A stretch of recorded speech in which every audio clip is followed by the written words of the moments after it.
Bonjour, je m'appelle Jérôme Ravenet et je vous partage sur ce fil de podcast la synthèse de cours donnés dans différents instituts depuis 2004 autour des théories et des pratiques médicales issues des traditions anciennes d'Orient et d'Occident. Bienvenue sur Énergie Tradition Santé à tous ceux qui nous écoutent avec discernement.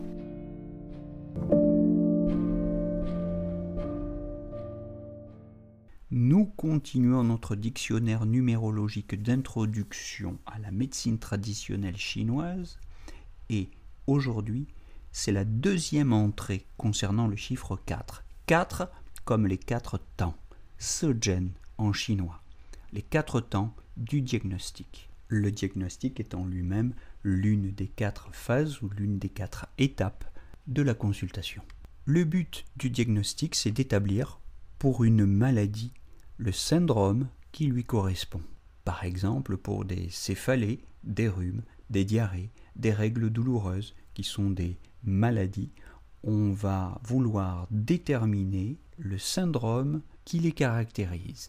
Qu'est-ce qu'un syndrome ? Rappelons-le en passant, c'est la synthèse des signes et des symptômes classés en fonction de l'état, de la nature, de la localisation, du rapport entre le vital et le pervers à un moment donné.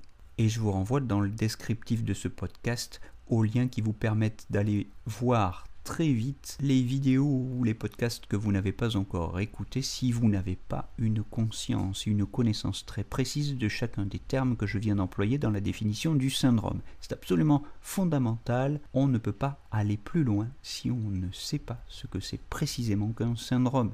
Alors cette détermination du syndrome, Bianzhen en chinois, repose sur le recueil des signes cliniques et ce recueil des signes cliniques se fait selon la méthode des 4 temps, Shenzhen en chinois ou Shi. Quels sont ces 4 temps qu'il ne faut pas comprendre d'une manière chronologique, C'est l'observation de tous les signes utiles à la détermination du syndrome, la morphologie, le dynamisme, le teint, les yeux, la peau, les ongles, les urines et surtout la langue. Sur l'observation de la langue, évidemment, il y aura tout un approfondissement absolument indispensable. Ce n'est pas l'objet de la présente capsule et il faudra donc y revenir pour préciser ce que nous entendons par observation de la langue et en quoi c'est absolument indispensable. De même qu'au chapitre de la palpation est absolument indispensable la palpation des poux radiaux. Mais on peut avoir aussi à palper l'abdomen ou toute zone douloureuse chez le patient, ne serait-ce que pour préciser la localisation exacte de la douleur dont il se plaint. Le troisième temps, c'est l'audio-olfaction.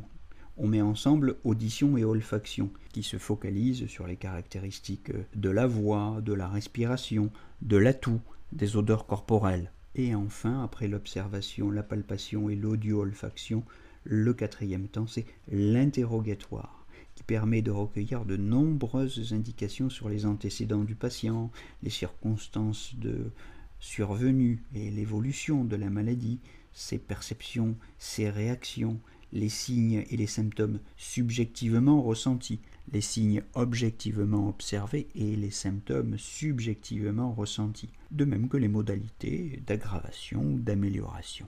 Mais on reviendra un petit peu plus loin dans ce dictionnaire numérologique d'introduction à la MTC aux 10 questions qui doivent absolument trouver une réponse au cours de la consultation.